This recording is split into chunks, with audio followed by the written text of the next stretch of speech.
at Maker Faire Bay Area 2018, and I am so excited to show you everything that is happening. So join me as I go check out all the goods here at the event center.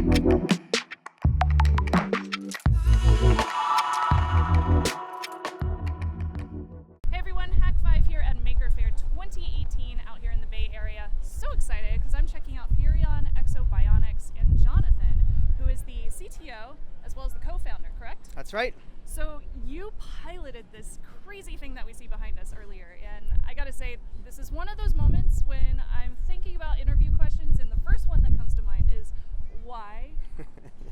Why? Yeah, well, you know, Why?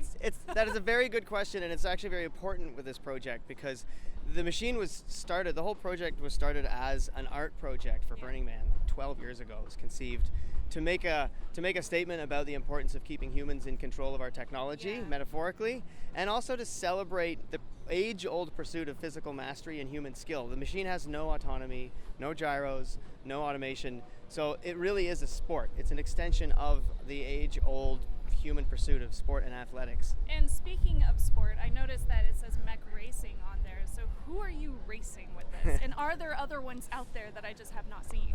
There are no other machines really anything like this that I know of in the world. Yeah, this is the first of its kind, and it literally just came out of the lab less than a year ago. Wow. I only figured out how to get it walking by any reasonable measure in December. Wow. So right now we're racing the clock.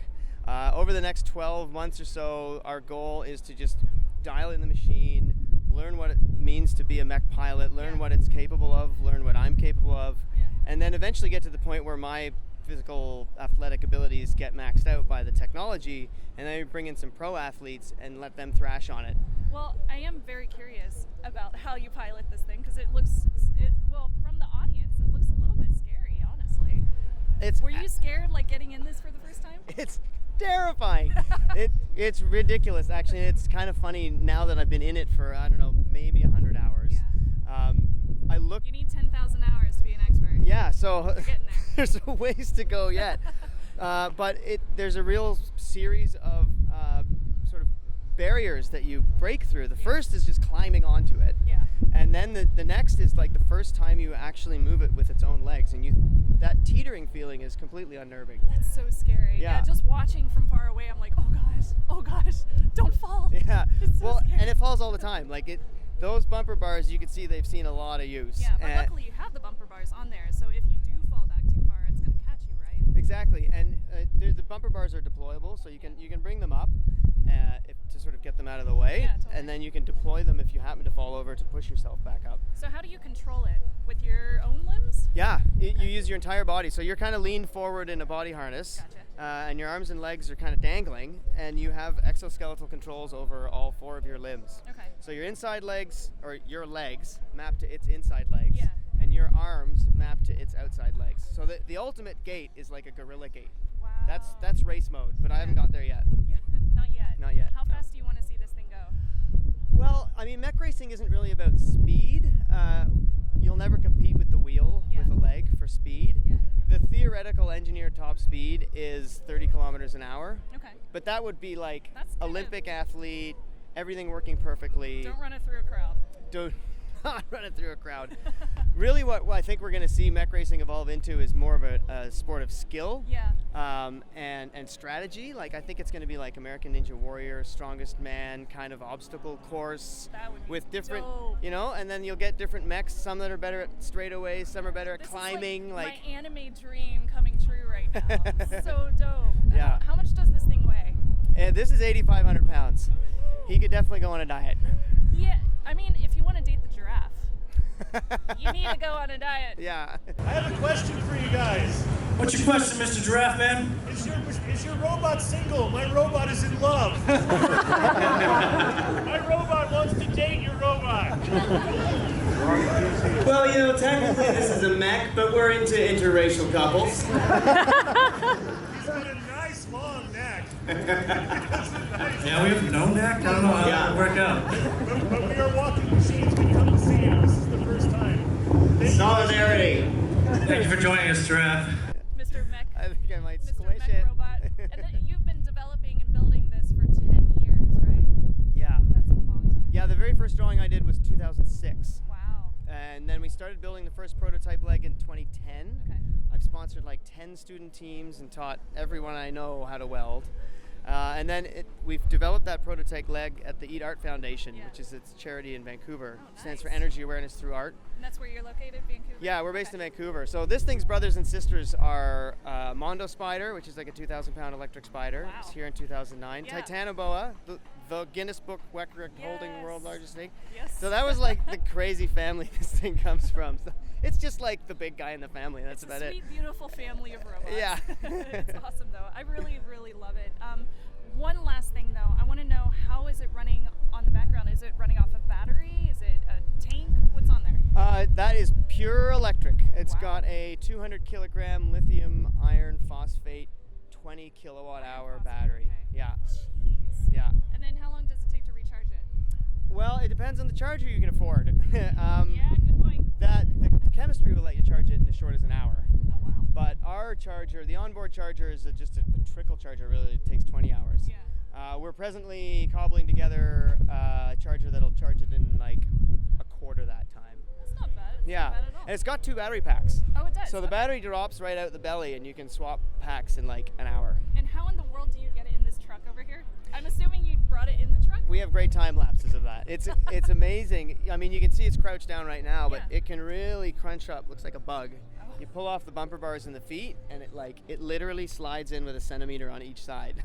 That's insane, dude. Yeah. That's so cool. Well, Yeah. thank you so much for sharing this with us. I think it's incredible. I think it's like the spirit of Maker Faire, really. Oh, thank you. That means a lot. So where do you see this going in the future? Well, we want to see mech sports become like a televised sport, Yeah. like the way drone racing has exploded. I think that would be incredible. Yeah. I want to build my own now. All right. Well, Where follow do us. I start? Follow. I mean, that's kind of why we brought it to Maker Faire. Is Follow to you. like Where do I follow you? racing_mech Okay. at Instagram and Twitter. Perfect. Furion Exo-Bionics is our YouTube channel, and Prosthesis the Anti-Robot, which is like its OG name, I love that. is OG. the Facebook page. Very cool. Well, Yeah. thank you so much, Jonathan. Yeah, I a pleasure. really appreciate the talk. And if you want to check out everything that they are doing, links will all be down in the show notes, and I'll put a little card in the corner so it's easy to find. Thank you so much.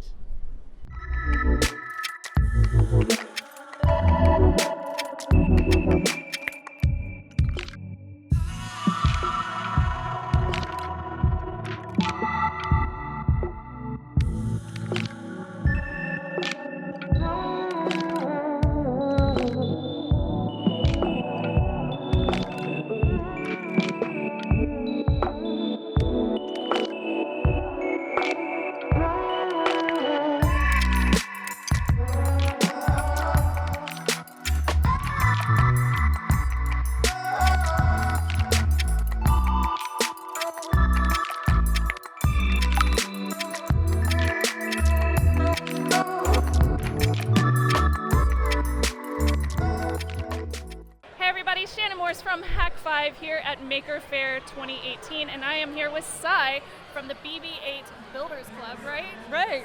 So cool. I'm a bit familiar with like the Star Wars Builder Clubs for the R2-D2 and everything, but I've never seen the BB8 Builders Club. So this is my first time getting up close and personal with one. So how long have you been a part of it? So I've been a part of the club for about 2 years now, which is how long I've been building this BB8. 2 years, okay. And it doesn't look like it's complete quite yet. Not quite yet. We're getting really close though. I actually got it moving about 2 days ago. So yeah. So perfect time for the convention here at Maker Faire. How long did it take you to like print the outside? Because it looks like it's made out of 3D printing material, right? Right. The whole thing's 3D printed, including the drive. So the outside's PLA. The outer shell probably took hours upon hours, maybe a couple hundred hours, and then I printed it again. The inner shell, the gray part that you see here, is injection molded, but you can also print that. I just decided I wanted to skip that printing part. So where do you go to get something injection molded? Did you have a place to go like locally, or did you have to outsource it? So actually, one of the club members designed this inner skeleton.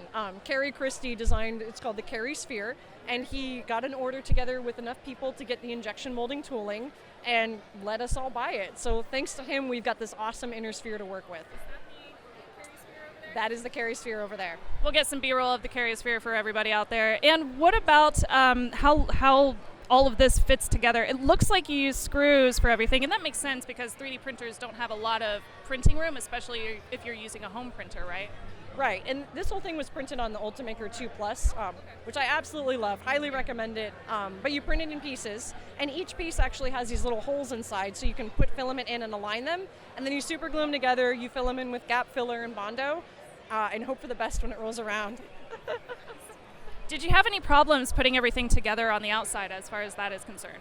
I did. So the first time I printed it, I printed each piece in 3 panels, and I didn't really have a sphere to put it on at the time, but I decided I wanted to put them together because, it's cool, why not? So I put all the triangles together, and they looked great, and then I got my sphere and went to put them on, and they were all mismatched. They were not smooth. You really need a smooth surface so that the head can roll across, but they were really jagged. So I printed them all again. Now moving on from the outside, I know it's so cute, I just want to pet it. So on the inside we have all of your motors, your servos, your magnets and everything like that. Can you kind of work me through the process of putting it all together and what parts you needed to make this complete? Yeah, so the concept of it is really simple. You've got a single axle that runs through and that's bolted to the inner sphere, and then you have a pendulum system. So there's magnets at the top that keep the head bolted on, and the head can roll across it, and then the bottom is a giant weight. It's literally a weight. So the way that it works is that on that axle, the entire drive hangs, and then this weight is filled with steel shot, so serious weight. And that's mounted to an IKEA Lazy Susan, which lets it spin around. Super high tech. We work real good here. Well, that's perfect though. It's total hacker. I love it. Yeah. So as for the motors, so you've got a couple of different things going on. You've got that flywheel that I mentioned that has a gear in it that's 3D printed, and there's 2 motors that integrate with that gear, and they spin it around. You have another motor that's pulling the entire thing side to side so that it can wobble. Then you have 2 more motors that are pulling the axle forward and backwards. And everything is just belt driven. You have a motor, of course, that turns the head around, and then the entire thing is controlled with an Arduino Mega. That's it, huh? That's it. Wow. I mean, it doesn't sound complicated, but when you see the inside of it, it's just like, holy crap, that's a lot of technology going on in one little component. Yeah, and of course there's the motor controllers and like other little boards on there, and it makes it look a lot more complicated than it is, but the concept of it, once you kind of see it all working, is, oh, okay, like I could never have come up with it myself, but I get it now. Now, I know one of the goals of like the R2D2 Builders Club is to make it as accurate as possible to the movies. Is it the same with the BB8 Builders Club, and how did you make it so accurate? It's definitely the same. There were a lot of people in the club that sat and analyzed the movie over and over and made sure the panel layout matched and everything was as screen accurate as possible. So it was just a lot of movie like analysis and going through and making sure like that detail matched there and these lights match up here. So one of the interesting things is, though, with the new movie that just came out, The Last Jedi, BB8 does some new things. And, of course, there were multiple puppets in the first one. There were 7 different stage puppets, and things moved around all the time, and some were slightly different. So you can't really get a truly screen-accurate one unless you're building this specific scene or these specific bits. Unless you're like one of the people hired by Lucasfilm to do the movie yourself. Sure. Now the head, that's controlled by not only like the servo, but magnets, right? Or that's how it's attached, correct? That's correct, yeah. So the only electronics that are actually in the head are the lights for the head, which communicate back to the body, and they sync with the sound. So the head's really simple. That's so cool and so simple. Yay, I like it that way. And how do you have it connected to what? I love that you're using an Xbox controller. So it's just reading in on the Arduino with a shield, just a gaming receiver, and you can use anything. I'm using Xbox because a lot of the people here use Xbox and it's familiar, we know how they work. You can use PlayStation Move, you can build your own with Bluetooth, people use RC controllers. It's really whatever you're comfortable with. Well, I freaking love it. I think it's amazing, and I kind of want to build one myself. I mean, we have a 3D printer at the office space, at the studio. We have all the components pretty much. I have my own soldering kit, so I feel like I could do one of these. Do you think I can? I think you could. I have no electronic or engineering background whatsoever. Really? None. I'm an artist. I actually work in animation by day. So I don't know any of this stuff, and I saw this for the first time and I went, yeah, I want one. I'm going to make one. And so I learned electronics, and I learned Arduino, and I learned how to solder, and I learned really how to 3D print. And I learned what happens if you double wire a battery, and I learned what happens if, you know. So if I can do it, anyone can. It's just time. This took me 2 years to build, so it's just time. So when do you think you'll have everything 100% complete? So I'm hoping that by Maker Faire next year, we're going to have this guy 100% complete rolling around, and maybe my BB9E will be here kind of at this stage as well. That'll be so cool. Well, I'm looking forward to it. I can't wait to see what is in store for your own personal BB8 here. Have you named it yet? I'm just calling him BB8, really? No, actually the joke was when I first got him hooked up and running, he couldn't turn left. So there was about a day where I was calling him Zoolander, but I don't know if it's going to stick. I think you should stick with that. It's so great. Well, thank you so much, Sai. Where can people find out more about the BB8 Builders Club, and where can they find out about you as well? So the BB8 Builders Club has a website. We're bb8builders.club. We're a part of the Astromech forums as well. There's Facebook groups. There's a huge support network out there. And if you want to find out more about me, my Twitter handle and my Instagram is Ayoken, which is AEYOQEN. Thank you so much, Sai. Thank you. Thanks so much, Shannon.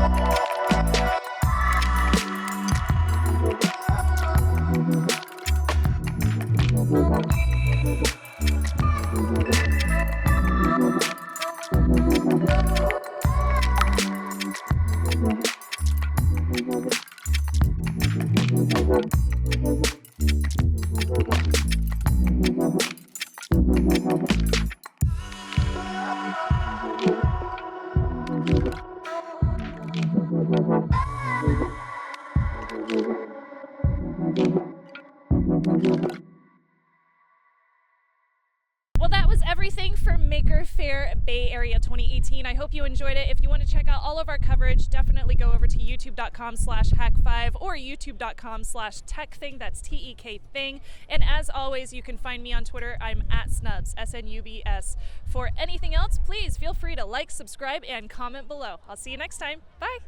Domain.com has all your website needs, from .com and .net domains to intuitive website builders, so you can take that first step in creating your online identity. Let me tell you, there's no domain extension like a .com or a .net, or if you want to brand yourself, Domain.com has over 300 domain extensions like .club and .space.